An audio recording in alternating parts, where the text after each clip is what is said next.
I love that scene. The one scene I vividly remember is like when the stalker guy is at like the main character's like concert. Yeah. And he just holds his hand up. Yeah, and yeah. she's That on was top of such a the good hand, shot. and I'm Yeah, just yeah. like, that is just so good because it's just such good imagery. Yeah. We wanted to talk about you were thinking something spicy to talk about? So we can talk about YouTube, but I think before we do that, I watched Perfect Blue recently. Oh! You broke your Satoshi Kon virginity. I'm proud of you. I'm proud of you. Unlike Garnt, right, where if we bring up a show that you're like, yeah, you should watch it, Garnt's gonna be like, woof.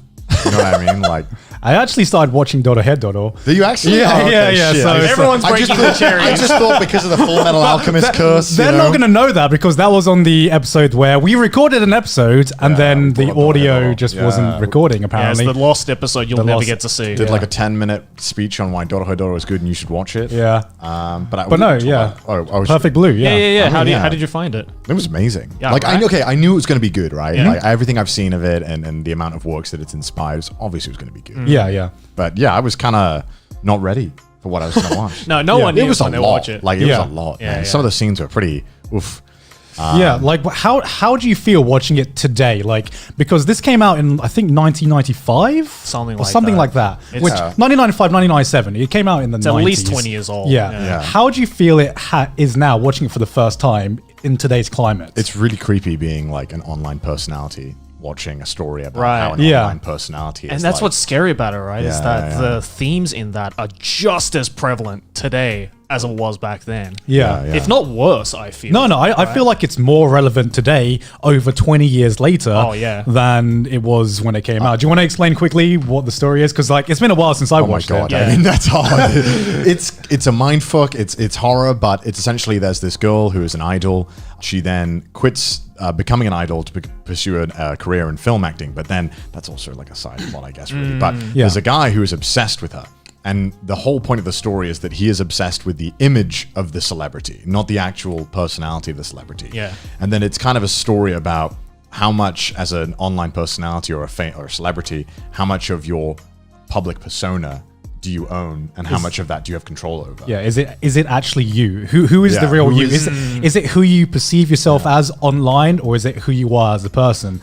And the fact that this came out in the 90s, where It's way ahead of its time. like what the fuck, right? It predicted so much about how social media would work and our perceptions of like online celebrities and how people are viewed Yeah. online. And Just like Satoshi Kon's like cinematography is just Yeah. so out of this world. I love that scene. The one scene I vividly remember is like when the stalker guy is at like the main character's like concert. Yeah. And he just holds his hand up. Yeah, and yeah, she's that on was top of such a the good hand, shot. and I'm Yeah, just yeah. like, that is just so good because it's just such good imagery. yeah, He was ugly as fuck. Oh, yeah. He was- No. He looked like a human beetle.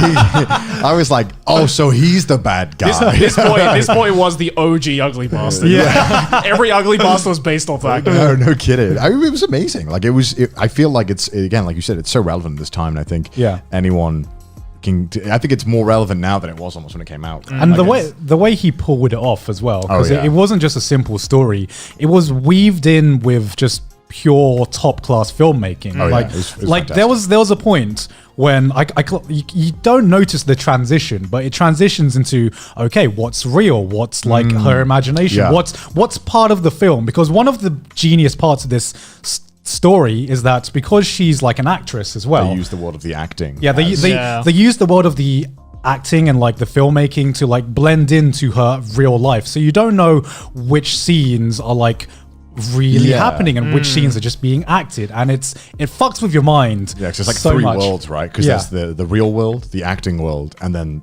the stuff that she's seeing in her head. Yeah, and yeah. it's so hard trying to like unwind all that and trying Yeah. to figure out what's what. But then I guess almost to a certain extent, you're not supposed to. Yeah, you're yeah. supposed to just be confused. Yeah, it's the fact 'Cause that you're it's supposed to- so yeah. blurry is Right. what's like showing you why this whole thing is so scary because Yeah. you don't even know watching Yeah. what is real and what is not real, right? Yeah. And I feel a lot of that kind of like theming in Satoshi Kon's movies really transition over to his later stuff. Like, did you ever watch Paprika? I did. I haven't watched did. it. Yeah, because yeah. Paprika, I mean, for those of you who don't know, it's literally My favorite anime spice. Inception. I mean, it's totally different because it's like Inception is like a heist movie in a dream. Satoshi, like Paprika, is like on a base level. Yeah, they're both about dreams, but Paprika is like 10 times more imaginative in like how it approaches its visuals when like they're in the dream world, right? And how he shows the dream world versus the real world is very much like in Perfect Blue, where you don't realize, oh, we're in a dream world now, or oh, we're back to reality, and he does that so seamlessly through his scenes. It's really incredible. Yeah, I think Perfect Blue is my favorite Satoshi Kon movie. Close second is Millennium Actress. I saw a lot of people who said that it was his best work. Yeah. Because I think he took a lot of elements from Perfect Blue in terms of like, so Millennium Actress isn't a mindfuck, but it basically tells the story of this girl through film, basically. So I think she was, the name's Millennium Actress. She's an actress. She's an actress. I was like, was she an actress? I'm just like, wait a minute. Of course she was. Damn. Millennium Farmer.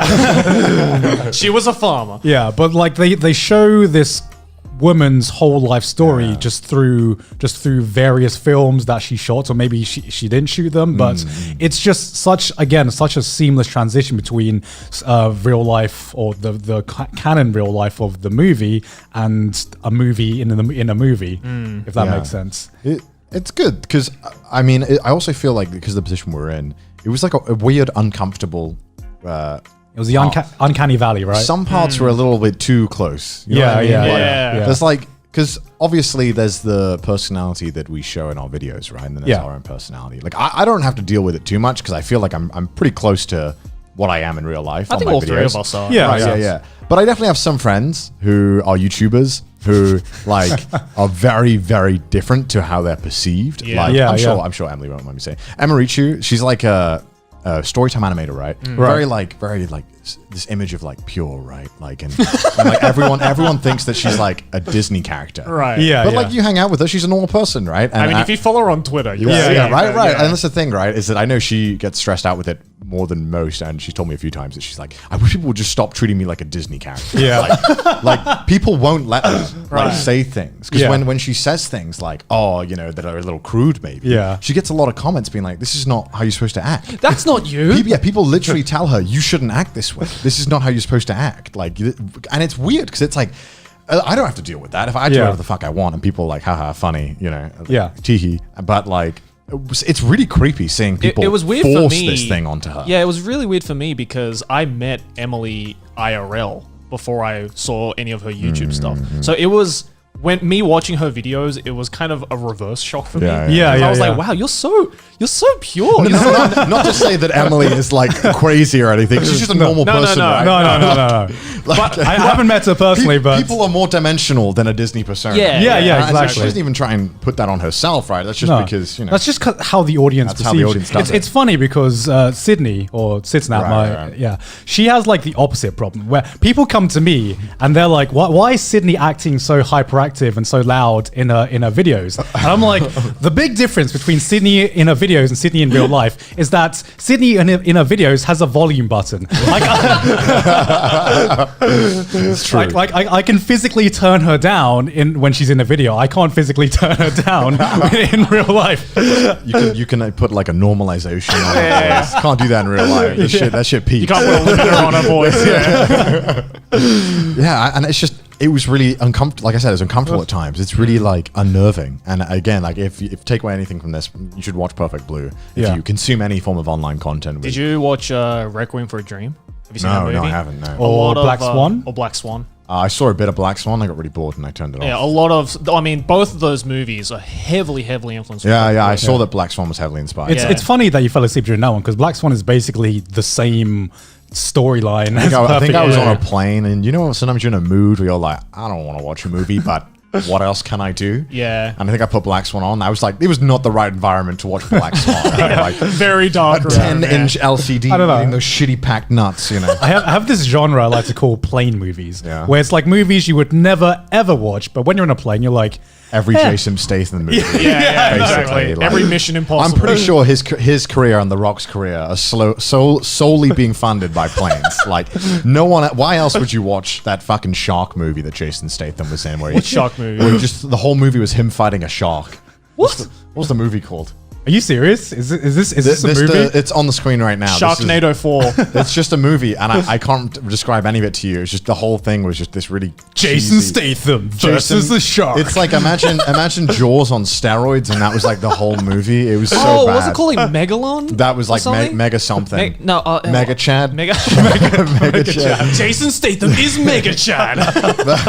Yeah, there's just too much fucking. Oh my god, so many movies. But yeah, Jason Statham movies. Yeah, no, I agree with the airplane movies thing. I've seen more movies on planes than I think I have in like cinemas and my own room. Yeah, combined. I feel bad for anything I watch on a plane because I feel like it automatically loses 2 points out of 10 just because I watch it on a plane. No, I you know know what what you I mean? mean. Like I never have a positive memory of binge watching a series. Sometimes I just want to fucking watch some shitty thing. Like, Yeah, have you yeah, ever had, yeah. like, before a plane, like you download something you actually want to watch, Yeah. like an then anime you or a watch. series of manga, and you're like, I don't really feel like watching. Let me watch this shitty 5 out of 10 show or movie that I would never watch under any other circumstances. Mine's even worse because I go on a plane being like, okay, I can work on a script because I have my laptop. I can you like can play work on a plane? No. Okay. I plan to every single time. I'm like, okay, I'm gonna like work on a script or I'm gonna play this game. I'm gonna finish it while I'm on this 10-hour flight to the Yeah. US. But instead, no, I'm gonna watch this really crap documentary about this topic that I just do not care about. But because you're forced Yeah. to watch it, by Yeah. the end of it, I'm just like, that was very informative. I learned a lot. I'm glad I watched that. People who can like work on planes, I don't know how they can do it. I can do You're it a on. I can do it on domestic flights. Oh, okay. No, I You're a can't, I fucking can't, madman if Yeah, you can work I on think you have to be a planes. sociopath. Oh, I'm sorry. I guess I'm a sociopath now. Yeah, I think so. It's weird, right? Because with airplane movies, as you said, Yeah. as you said, like it's always like 2 points lower than if you were to watch it. Because in it's the not a cinemas comfortable or at home, viewing right? experience. No, it's You- not. you're Which is all the more reason why I want to rewatch Makia, because I watched Makia on a flight. the fuck is Makia? You never heard of I Makia? would never watch an anime film that I want to watch on a flight. Yeah. I remember hearing people watching Your Name when it was like out in theaters, Yeah. and the only chance they had to watch it was on on the a flight. flight. And I'm just like, oh, I feel so sorry for you. Why? I know.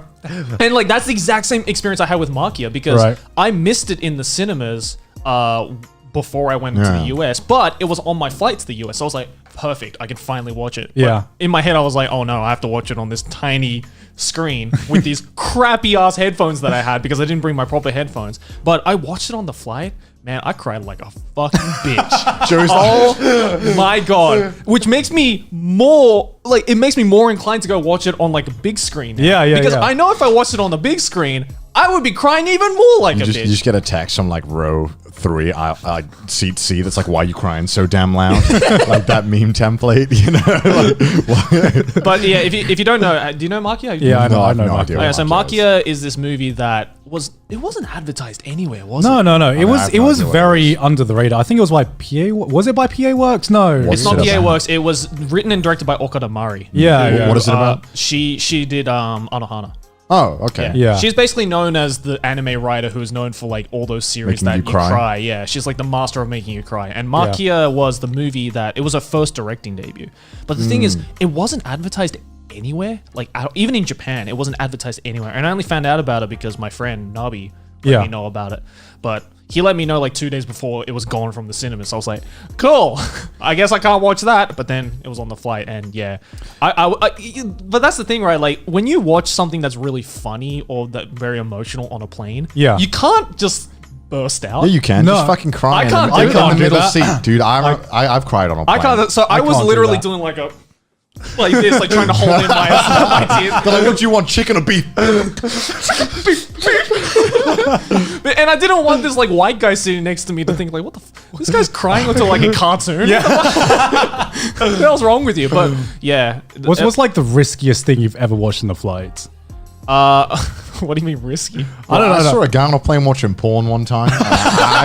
I thought that was impressive. I remember the first time I like watched Prison School on a flight. That was How the like fuck did you do that? I was just like, okay, I really want to watch Prison School. I downloaded You should it. probably explain how bad prison school Okay, is. so that we can appreciate prison this. school is like before there was interspecies reviewers. Basically, there was like prison school for It's one step away from hentai. yeah, for like how far you could push etchy. I mean, there's a scene where like I think a girl pisses on a guy accidentally. Yeah. You know, As you do. As you do. It's fucking. I hate it when that happens. Yeah, man. it's hilarious though. It's hilarious. It's like one of the funniest ecchi anime that I have seen. Like, but it was out like a few years ago, wasn't it? How old was it when it came out? 2017, 2018. Yeah, because I was a big fan of the manga. It was one of the few manga that literally had me like crying, laughing when I was reading it. So I was like, I gotta watch this when it was out. But except it has a very unfortunate ending. Doesn't it? yeah. I haven't actually read to the ending yet. Spoil for me. It's a bit unfortunate. Yeah. Because I was the same. I read the manga and I thought this is one of the funniest things I've ever read. Yeah. And then just man, I don't want to say too much about the ending, but it's it's not that great. So I was How the hell though did you watch that on a plane? Okay, so Because I felt ashamed watching it Wait, by myself. hold on. Where were you sitting? I was sitting on the end, right, and had an iPad. Ooh, that's okay. funny. Wait, so everyone who walks gets to see it? I mean, I don't care about them, right? I care about the people sitting next to me. Right. Why? Why do you not care about them? And the person sitting next to me was like a little kid. You're like, you're gonna love this one. So at the beginning, right, I was like, okay, I was trying to be discreet about it, right? I was like, because I was like, it was on an iPad, so I was trying to watch it as close to my face as possible. You know, like trying to be discreet. So like, Putting blinders on this thing.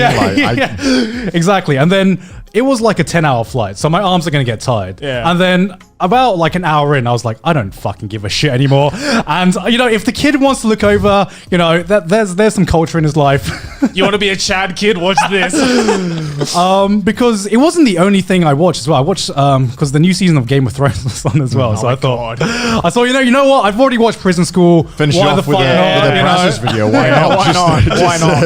I mean, they can't blame me that time because it was on their selection, right? So. I'm sorry, kid, or you're welcome, kid. He's probably a massive fan of the show now. He's like, thank you for opening me up to the world. Do you get to the point on a long ass flight? It's like a flight that's over like 8 hours, right? Where you have 1 hour left and you need to pick something to watch. And that 1 hour of content is like the worst watching. Like, I don't even bother with that kind of stuff. If there's less than 2 hours remaining on a flight, I just don't even bother starting anything. what do you do? I either read a book or sleep.